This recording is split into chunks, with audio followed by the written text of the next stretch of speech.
സപ്ലൈകോയിലേക്ക് വരികയാണെങ്കിൽ സപ്ലൈകോയിൽ നിന്ന് വാങ്ങിയ കടലയിൽ ചെള്ളിനെ കണ്ടെത്തി. ചാലക്കുടി സപ്ലൈകോ സ്റ്റോറിന് ഭക്ഷ്യസുരക്ഷാ വിഭാഗം നോട്ടീസ് നൽകി.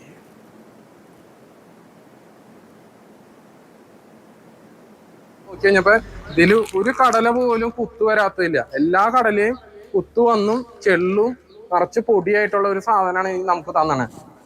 യാതൊരുവിധ ഒരു പരിഗണന ഇല്ല ഇതിന്. അത്ര മോശം സാധനം. ഇന്നിപ്പോ ഞാൻ റിട്ടേൺ ചെയ്യാൻ വേണ്ടി ഇവിടെ വന്നപ്പോ പോലും അവർക്ക് വ്യക്തമായിട്ട് അറിയാം ഇത് മോശമാണ്. അവര് ഒരു ചാക്കോളം സാധനം ഇവര് വിറ്റകണ്ട് ഇത്ര മോശമാണെന്ന് സമ്മതിക്കുന്നുണ്ട്. ഇത് പിന്നീട് അവർ സംസാരിക്കുമ്പോൾ പറയണേ ഒരു ചാക്ക് ഉണ്ടായില്ല, മുക്കാൽ ചാക്കൊക്കെ ഉണ്ടായുള്ള അര ചാക്ക വിറ്റിട്ടുള്ളൂ എന്ന് പറയുന്നത്. അവർക്ക് റിട്ടേൺ ചെയ്യാൻ ഓപ്ഷൻ ഇല്ലാത്തതിന്റെ പേരിലാണ് അവർ ആൾക്കാർക്ക് കൊടുത്ത് തീർക്കണത് എന്നാണ് അവർ പറയണത്. വെള്ളക്കടലയിൽ പുഴുക്കുത്തുകൾ എന്നൊരു കംപ്ലൈന്റ് കിട്ടിയിട്ടാണ് നമ്മൾ വന്നത്. അപ്പോൾ ഇവിടെ പരിശോധിച്ചപ്പോൾ അത് തെറ്റുള്ള കാര്യമാണ്. ഇതിന് പ്രോപ്പറായിട്ട് ബില്ലെല്ലാം കൊടുത്തിരുന്നത്. നമ്മൾ അത് വെച്ചിട്ടാണ് ഒരു നോട്ടീസ് കൊടുത്തിരുന്നത്. വീട്ടിൽ ചെല്ലുമ്പോഴാണ് കാര്യം.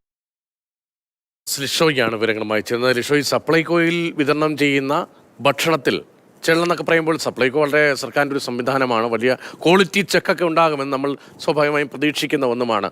അങ്ങനെ ഒന്നും അവിടെ ഇല്ലേ? എന്താണ് സംഭവം?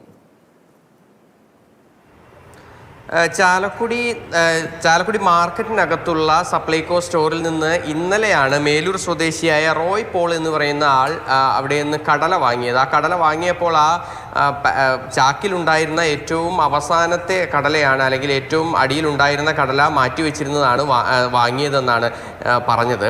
അങ്ങനെ നൽകിയ സമയത്ത് കൃത്യമായി ബില്ലും ഇയാൾക്ക് നൽകിയിരുന്നില്ല എന്നും റോയ് പിന്നീട് അല്പസമയം മുമ്പ് നമ്മളോട് പ്രതികരിക്കുകയും ചെയ്തു. അതായത് ഈ കടല ഇന്നലെ കൊണ്ടുപോയതിന് ശേഷം വീട്ടിലെത്തി നോക്കിയപ്പോഴാണ് ഇതിൽ മുഴുവൻ ചെള്ള് കുത്തിയിരിക്കുന്നതായി ശ്രദ്ധയിൽപ്പെട്ടത്.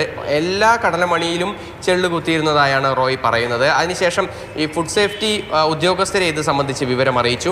ഫുഡ് സേഫ്റ്റി ഉദ്യോഗസ്ഥർ ഇവിടെ എത്തി സപ്ലൈകോ സ്റ്റോർ പൂർണ്ണമായും പരിശോധിക്കുകയും ചെയ്തു. അവിടെ ഭക്ഷ്യധാന്യങ്ങൾ ശേഖരിച്ചു വെച്ചിരിക്കുന്നത് യാതൊരു വിധത്തിലുള്ള ഭക്ഷ്യസുരക്ഷാ മാനദണ്ഡങ്ങളും പാലിക്കാതെയാണെന്ന് ചൂണ്ടിക്കാണിക്കുകയും അതേ തുടർന്ന് ഈ സപ്ലൈകോ സ്റ്റോറിന് നോട്ടീസ് നൽകുകയും ചെയ്തിട്ടുണ്ട്. സംസ്ഥാന ഭക്ഷ്യസുരക്ഷാ വകുപ്പ് വിഭാഗത്തിൽ നിന്നുള്ള ഉദ്യോഗസ്ഥരെത്തിയാണ് ഇവിടെ പരിശോധന നടത്തിയത്.